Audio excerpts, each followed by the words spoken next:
جو طائف کے اندر مجھے تکلیفیں پہنچائیں وہ ایک طرف دیکھیں میرے دائیں طرف یہ وہ جگہ ہے جہاں پر رسول اللہ صلی اللہ علیہ وسلم نے پناہ لی تھی. یہ جو لال نشان نظر آ رہا ہے یہ خون کے بعض روایات کے اندر آتا ہے کہ محبوب صلی اللہ علیہ وسلم کے خون کے نشانات ہیں. یعنی اس وقت اس زخمی حالت میں جو نبی صلی اللہ علیہ وسلم کا جانی دشمن تھا عتبہ بن ربیعہ، اتنے شدید زخمی ہونے کی وجہ سے اس کو بھی رحم آ گیا نبی صلی اللہ علیہ وسلم پر.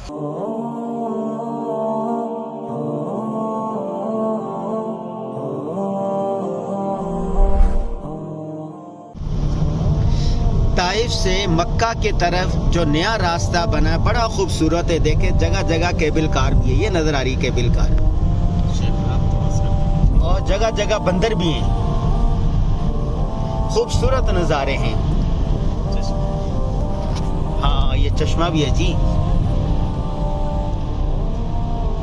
جیسے آپ اسلام آباد سے مری کی طرف چلے جائیں نا، بڑے خوبصورت نظارے ہوتے ہیں، اسی طرح یہاں پر بھی ہے.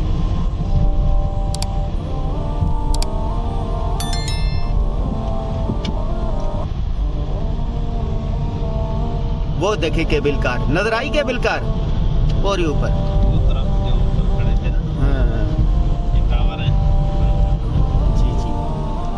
یہ طائف کے پارک ہیں. جیسے جھولے نہیں ہوتے یہ مختلف جھولے، یہ جھولا تو ہر جگہ ہوتا، ہر شہر میں ہوتا. مجھے یورپ میں بھی نظر آیا، سوئٹزرلینڈ میں بھی نظر آیا، ہانگ کانگ میں بھی نظر آیا، کراچی میں بھی ہے، اور طائف کے اندر بھی ہے. یہ والا جھولا جو ہے یہ دیکھیں، اور بھی جھولے ہیں. وقت نہیں ہے ورنہ بچہ پارٹی کو انجوائے کرواتے ان جھولوں کا. یہ یہاں کا پارک ہے، طائف کے پارک. مکہ کے پارک تو آپ نے دیکھے تھے ویلاگ میں. یہ الادین کی طرح، کراچی کے الادین کی طرح.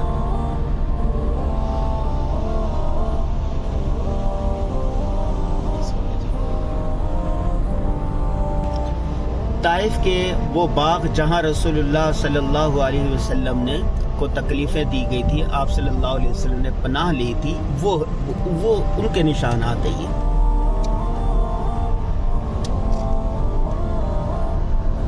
یہیں وہ باغات تھے.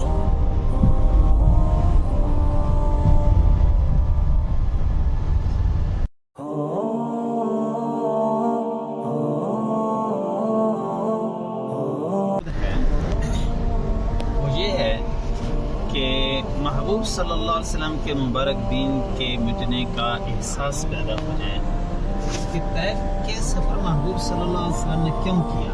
حضرت عائشہ رضی اللہ تعالیٰ عنہ سے فرمایا، اے عائشہ میری قوم نے جو طائف کے اندر مجھے تکلیفیں پہنچائیں وہ ایک طرف، اور سارے نبیوں کی تکلیف ایک طرف، طائف والی تکلیف بڑھ جاتی ہے. اب وہ طائف کے اندر جو خاص تکلیف تھی محبوب صلی اللہ علیہ وسلم کو کیا تھی، وہ یہ اس طرف دکھیں. یہ جو چوک نظر آ رہا ہے اس وقت آپ کے سامنے، اس کے ساتھ ہی خالی جگہ ہیں نظر آ رہی ہیں، میدان سا خالی جگہ ہے، اس میں جھاڑیاں وغیرہ ہیں. اور اس کے ساتھ ہی آگے آپ کو جو ہے وہ اس کے انار کے پودے نظر آ رہے ہیں، اور انگور کے کچھ انار کے زیادہ پودے ہیں. یہیں سے باغات کے آثار شروع ہو گئے.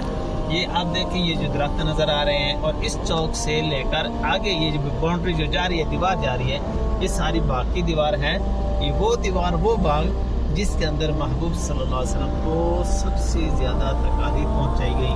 اور ان تکالیف میں محبوب صلی اللہ علیہ وسلم کو خون مبارک اتنا بہا کہ آپ کے جوتے مبارک جو ہے وہ خون سے رنگین ہو گئے. بسم اللہ الرحمن الرحیم. طائف کا سفر ہم نے کر لیا، مختلف زیارات کی، مختلف مقامات دیکھے. میرے دائیں طرف یہ وہ جگہ ہے جہاں پر رسول اللہ صلی اللہ علیہ وسلم نے پناہ لی تھی. جب طائف میں آئے تبلیغ کی دعوت دی، اور اس کے بعد یہاں کے جو اوباش لڑکے تھے آپ صلی اللہ علیہ وسلم کے پیچھے لگ گئے. پھر آپ نے ایک باغ تھا انگور کا، اس میں پناہ لی، جس کو گزشتہ ویڈیو میں دے چکے ہیں. وہاں سے آئے تھے، اس جگہ پر آپ نے پناہ لی تھی. تو یہاں پر حکومت نے ایک مسجد بنا دی ہے، جنگلہ لگا دیا، یہ دیکھیں.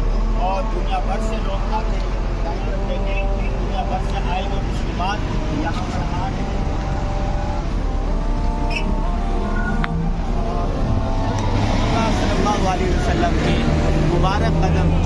जहाँ पड़े हैं कोशिश करते हैं कि उनका देखकर अपनी आंखें ठंडी की जाए। मौजूद हैं मस्जिद कूब। इस मस्जिद के दो नाम हैं, एक मस्जिद कूब आता है और एक है मंदूफ या इस तरह का एक नाम आता है जिसका माना है ठहरने के। हाँ। को कहते हैं टेक लगाने के। महबूब सल्लल्लाहु अलैहि वसल्लम उस तरफ से तशरीफ ले आए। वो दिखाइए उस तरफ यानी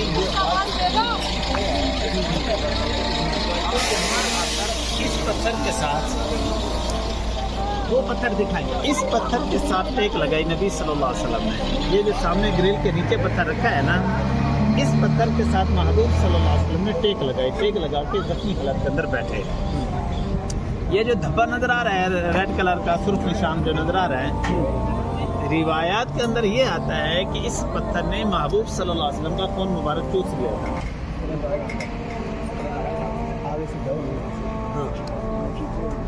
जी तो ये जो लाल निशान नजर आ रहा है ये खून के बाद रिवायत के अंदर आता है कि महबूब सल्लल्लाहु अलैहि वसल्लम के खून के निशानात हैं जो जब टेक लगाई थी नबी सल्लल्लाहु अलैहि वसल्लम इसके साथ। तो अभी यहाँ बैठे थे कि बच्चे महबूब सल्लल्लाहु अलैहि वसल्लम को बहुत ज़्यादा तंग कर रहे थे, तो कुछ बच्चे ऊपर चले गए।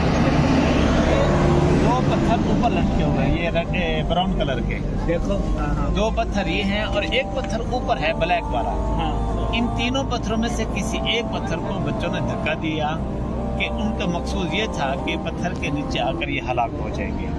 जी जैसे पत्थर के गिरने की आवाज़ आई तो नबी सल्लल्लाहु अलैहि वसल्लम ने ऊपर देखा तो पत्थर वो वहीं रुक गया। ये रिवायती बातें हैं, कुरान हदीस सीरत के अंदर इनका तज़किरा नहीं है, रिवायात के अंदर आता है बस। अच्छा, इसके बाद महबूब सल्लल्लाहु अलैहि वसल्लम यहाँ आराम कर रहे थे, यहाँ बैठे थे, तो बच्चे अभी भी तंग कर रहे थे, नबी सल्लल्लाहु अलैहि वसल्लम को पत्थर मार रहे थे। तो यहाँ से उठे, वो सामने जो गार नजर आ रही है ना, उस गार के अंदर महबूब सल्लल्लाहु अलैहि वसल्लम तशरीफ ले गए। जब हाँ तशरीफ ले गए तो काफी सारा बचाव हो गया, काफी सारा बचाव हो गया इनसे ना, बच्चों के शरारतों से। यहाँ पर रास्ता बच्चों का, तो ऊपर वो पौधे नजर आ रहे हैं ना, ये छोटे से टैंक के साथ देखें, वहाँ पर एक बुढ़िया मक्का मकाम था, जो जिसने देखा कि बच्चे का आदमी को तंग कर रहे हैं ऊपर, तो वो आई नबी सल्लल्लाहु अलैहि वसल्लम को साथ ले गई और उसने नबी सल्लल्लाहु अलैहि वसल्लम की मरहम पट्टी, तो ऊपर जो है उसका घर है जिसने नबी सल्लल्लाहु अलैहि वसल्लम की मरहम पट्टी की थी। तो ये घर है जिसमें महबूब सल्लल्लाहु अलैहि वसल्लम ने टेक लगाई, मरहम किया, इस पत्थर के साथ टेक लगाई। तो इसी निस्बत से इन ज़ियारत को महफूज करने के लिए ये मस्जिद बनाई। ये तुर्की हुकूमत के दौर, खिलाफत उस्मानी के दौर की बनी है, ये मस्जिद कूब के नाम से है। ये शेख खलील साहब हमें ताइफ की एक पुरानी इमारत के अंदर लेकर आए। शेख साहब बताएंगे कि ये क्या है। जी शेख साहब। इस वक्त हम मौजूद हैं उस बाग के अंदर जिसमें मेरे महबूब सल्लल्लाहु अलैहि वसल्लम बहुत ज़्यादा तकलीफें पहुँचाएंगे। ये उसी बाग का हिस्सा है। अभी हम आगे जा रहे हैं बाग के अंदर, तो ये इमारत दिखाओ। ये जो इमारत है ये उत्बा बिन रबिया और शैबा बिन रबिया, ये दो भाई थे जो नबी सल्लल्लाहु अलैहि वसल्लम के कज़न थे, और ये बाग भी उन्हीं का था। ये इस बाग के अंदर महबूब सल्लल्लाहु अलैहि वसल्लम ने पनाह ली और बच्चों के शर से कुछ हिफाजत हुई। तो ये उन्हीं का ये महल था उस ज़माने का, यानी जब महबूब सल्लल्लाहु अलैहि वसल्लम यहाँ पर तशरीफ लाए तो उत्बा बिन रबिया अपने दोस्तों के साथ यहाँ बैठा हुआ था। ये उसका घर था। सामने जो कच्ची इमारत नजर आ रही है, कमरा नजर आ रहा है, ये जो है वो उसका बैठक थी या डेरा था उसका। ये उनकी ज़मीनें थी, तो ये उसका महल था। तो अल्लाह ने उनको भी निशानी गलत बनाया और उसके घर को भी अल्लाह ने निशानी गलत बनाया। तो जो गज़वे बदर के अंदर वो मारा गया था। तो ये अंगूर की बेलों का जो कहते हैं कि वो अंगूरों का बाग था, वो यही था। ये अभी हम जा रहे हैं अंगूर के बाग की तरफ, उस इमारत के नीचे बैठेंगे जिसके नीचे महबूब सल्लल्लाहु अलैहि वसल्लम ने किया था। ये उनका, ये जो कच्ची इमारत नजर आ रही है, ये जो है उनका डेरा था, और ये पीछे वाली जो है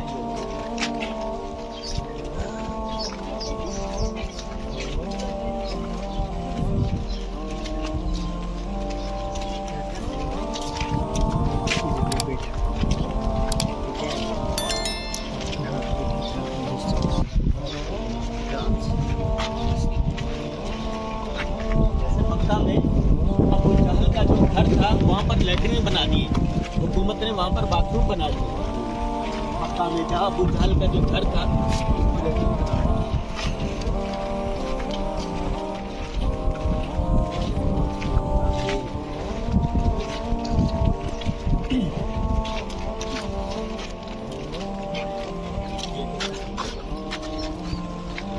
ये 4 दीवारी है बाकी, जो अब से 4 माह कबल लगा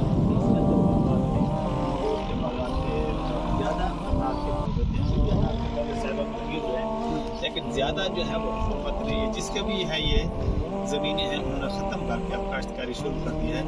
दीवार के साइडों पे जो है वो बागात के आसार हैं अभी तक भी, लेकिन ये जो अंदाज़ा है, ये जो पौधे लगे हुए हैं ये बाद के लगे हुए हैं। आगे हम जा रहे हैं, जो जिस तरह के नीचे महबूब सल्लल्लाहु अलैहि वसल्लम ने आराम किया था इसी बाग के अंदर है, उसके नीचे आगे ईंटें पड़ी हैं, वहाँ से देखिए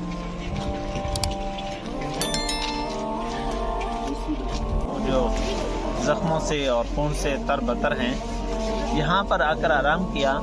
और उधर से उत्बा बिन रबिया जो नबी सल्लल्लाहु अलैहि वसल्लम का कज़न था, वो देख रहा है कि मोहम्मद है, ज़ैद बिन हारिसा है और शदीद ज़ख्मी है। तो उसने अपने जो है वो ग़ुलाम अद्दास जो बाद में मुसलमान हो गए उनको बुलाया और कहा कि अद्दास अंगूर का गोशा तोड़ो, और ये जो आदमी बैठे हैं मोहम्मद, इनको जाकर कहो कि ये अंगूर जो है रबिया ने उत्बा ने भेजे हैं, आपको रिश्तेदारी की कसम कि इनको कबूल कर लें। यानी इस वक्त इस ज़ख्मी हालत में जो नबी सल्लल्लाहु अलैहि वसल्लम का जानी दुश्मन था उत्बा बिन रबिया, इतने शदीद ज़ख्मी होने की वजह से उसको भी रहम आ गया नबी सल्लल्लाहु अलैहि वसल्लम पर। तो अद्दास रज़ियल्लाहु ताला अन्हु यहाँ पर आए और जो है अंगूर पेश किए और नबी सल्लल्लाहु अलैहि वसल्लम ने और उस पैगाम दिया जो उत्बा बिन रबिया ने पैगाम दिया था, तो अंगूर कबूल किए। अंगूर कबूल करने के बाद बिस्मिल्लाहिर्रहमानिर्रहीम पढ़ के खाने लगे। तो अद्दास ने पूछा कि आप कौन हैं? तो नबी सल्लल्लाहु अलैहि वसल्लम ने फरमाया कि मैं मोहम्मद बिन अब्दुल्लाह अल्लाह के नबी हूँ, मैं मोहम्मद बिन अब्दुल्लाह अल्लाह का नबी हूँ। तो नबी सल्लल्लाहु अलैहि वसल्लम ने उनसे पूछा कि आप कौन हो? तो उन्होंने कहा कि मैं अद्दास हूँ और नैनवा से मेरा ताल्लुक़ है, नैनवा का रहने वाला हूँ। तो नबी सल्लल्लाहु अलैहि वसल्लम के चेहरे पे मुस्कुराहट आ गई। फरमाया अच्छा मेरे भाई के इलाके से है। अद्दास ने पूछा कि आपका भाई कौन है? तो नबी फरमाया कि यूनुस बिन मत्ता, वो नबी जिनको मछली ने निगला था, वो भी अल्लाह के नबी थे, मैं भी अल्लाह का नबी हूँ, हम नबूवत में दोनों भाई हैं। तो इस जगह पर हज़रत अब्बास रज़ियल्लाहु ताला अन्हु मुसलमान हुए और इसी जगह पर महबूब सल्लल्लाहु अलैहि वसल्लम ने अब्बास रज़ियल्लाहु ताला अन्हु को उस वक्त जो दीन की तालीम लाजिम हो चुकी थी, फ़र्ज़ हो चुकी थी, वो अब्बास रज़ियल्लाहु ताला अन्हु को जो है वो सिखाई। तो उसी के नाम पर अब्बास रज़ियल्लाहु ताला अन्हु के नाम पर ये मस्जिद बनी हुई है, मस्जिद अब्बास, ये वाली जो है। अभी ये जो अंगूर पेश किए, उधर से उत्बा बिन रबिया जो है वो देख रहा है कि जो हमारा गुलाम भी मुसलमान हो गया। अपने दोस्तों से वो कह रहे थे कि मोहम्मद का जादू हमारे गुलाम पर भी चल गया जी, क्योंकि वो मक्का के लोग महबूब सल्लल्लाहु अलैहि वसल्लम को जादूगर कहते थे। कहने लगा कि मोहम्मद का जादू हमारे गुलाम पर भी चल गया। अब इसी जगह पर बैठे थे कि जबरील, एक कौल के मुताबिक कि जबरील और मीकाईल अलैहिस्सलाम नाज़िल हुए, अल्लाह का सलाम पहुँचाया और अर्ज़ किया कि अल्लाह आपको सलाम कहते हैं। अल्लाह ने आपके कौम की, आपके साथ जो किया अल्लाह के इजाज़त से हुए हैं। अगर आप चाहें तो हम इन पहाड़ों को मिलाकर इनको ख़त्म कर दें या इनके ऊपर आग बरसाकर इनको जला दें। तो नबी सल्लल्लाहु अलैहि वसल्लम रहमतुल लिल आलमीन थे। नबी सल्लल्लाहु अलैहि वसल्लम ने क्या फरमाया कि मुझे उम्मीद है कि अल्लाह रब्बुल इज़्ज़त इनको इस्लाम की दौलत से नवाजेंगे, ये मुसलमान हो जाएंगे। तो सन 9 हिजरी के अंदर जो ग़ज़वा हुनैन हुआ था, इन्हीं के साथ हुआ था। इसके बाद जो है वो मुसलमान हो गए थे ये सारे। तो ये वो मुबारक दरख्त है जिसके नीचे हम बैठे हैं कि जिसने महबूब सल्लल्लाहु अलैहि वसल्लम की ज़ियारत شرف حاصل ہے. اور یہ اس زمانے کے اندر انگور کا درخت تھا، اور اس وقت جو ہے وہ کیونکہ بہت لمبا زمانہ گزر چکا ہے تو اس کے اندر اب 4 پودے ہو چکے ہیں.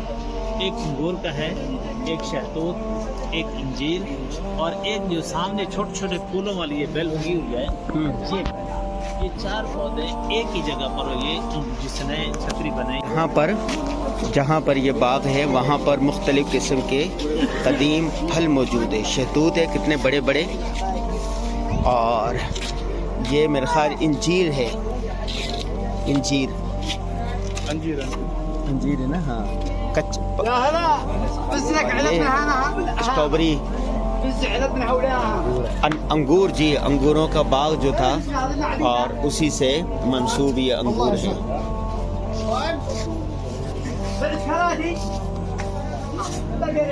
اگر طائف سے آئیں تو کرنے منازل میقات بنتا ہے. ہم چونکہ آج طائف گئے ہوئے تھے تو احرام باندھیں گے، یہ میقات ہے ہمارا کرنے منازل. ہمیں یاد نہیں تھا، ہمیں بتایا، ہمارے پاس تو احرام تھا. بچہ پارٹی کے لیے یہاں سے ہم احرام لے رہے ہیں یہاں سے، اور انشاءاللہ نیت کریں گے اور نفل پڑھیں گے اور احرام باندھ کر عمرہ کریں گے. یہ کرنے منازل.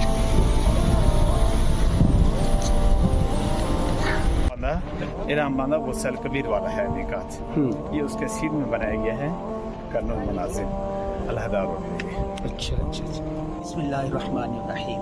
کرنے منازل بھی میقات ہے.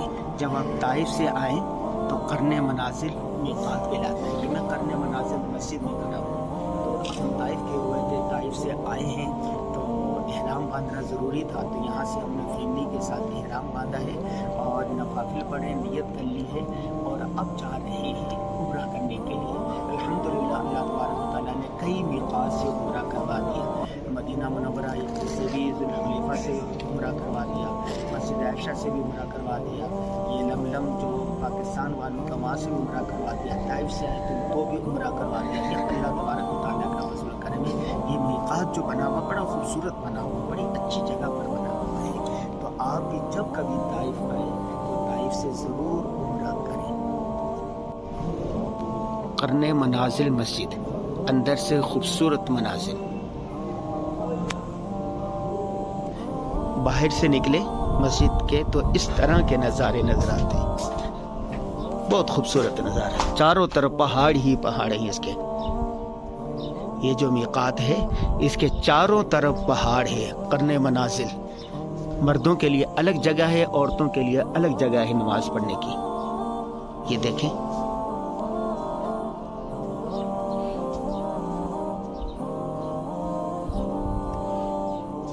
یہ دیکھیں. اور طائف بہت خوبصورت ہے، ہرا ہے، ہرا بھرا ہے. تو یہاں پر یہ بھی دیکھیں آپ، اور دوسری طرف سے نکل جائیں، یہ دیکھیں. کرنے منازل کے باہر کے منازل، میقات کرنے منازل کے باہر کے میقات. طائف سے آئیں تو یہ میقات ہے.